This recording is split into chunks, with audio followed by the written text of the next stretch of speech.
পায়ে ধরেও শেষ রক্ষা হয়নি লালচান ওরফে সোহাগের।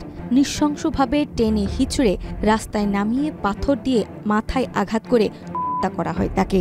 তবে এখানেই থেমে থাকেনি খুনিরা। বুকের ওপর উঠে উল্লাসে ফেটে পড়ে তারা। টাকার জন্য এ কেমন বর্বরতা, এ কেমন নৃশংসতা। ঢাকার মিটফোর্ট এলাকায় চাঁদা না দেওয়ায় লালচান ওরফে সোহাগ নামে এক ভাঙাড়ি ব্যবসায়ীকে প্রকাশ্যে দিবালোকে পাথর দিয়ে মাথা থেতলে হত্যা করা হয়েছে। ৯ জুলাই বিকালে মিটফোর্ট হাসপাতালের ৩ নম্বর গেটের সামনে এই নৃশংস হত্যাকাণ্ডটি সংঘটিত হয়। ঘটনার সিসিটিভি ফুটেজ সামাজিক মাধ্যমে ছড়িয়ে পড়লে দেশজুড়ে শোক, ক্ষোভ ও নিন্দার ঝড় ওঠে। সোহাগ দীর্ঘদিন ধরে মেসার্স সোহানা মেটাল নামে একটি ভাঙাড়ি দোকান পরিচালনা করতেন। প্রতি মাসে ২ লাখ টাকা চাঁদা দাবি করে স্থানীয় একটি চাঁদাবাজ চক্র। সোহাগ তাতে রাজি না হয় ঝামেলার সূচনা হয়।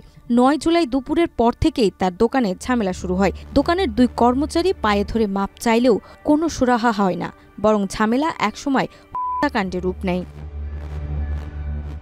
স্থানীয় সূত্র বলছে, যুবদল নেতা মাহমুদুল হাসান মহিম তার নেতৃত্ব দেন। অভিযুক্তদের মধ্যে রয়েছে যুবদল, ছাত্রদল, হাসপাতালের কর্মচারী সহ বিভিন্ন রাজনৈতিক অঙ্গ সংগঠনের সদস্য।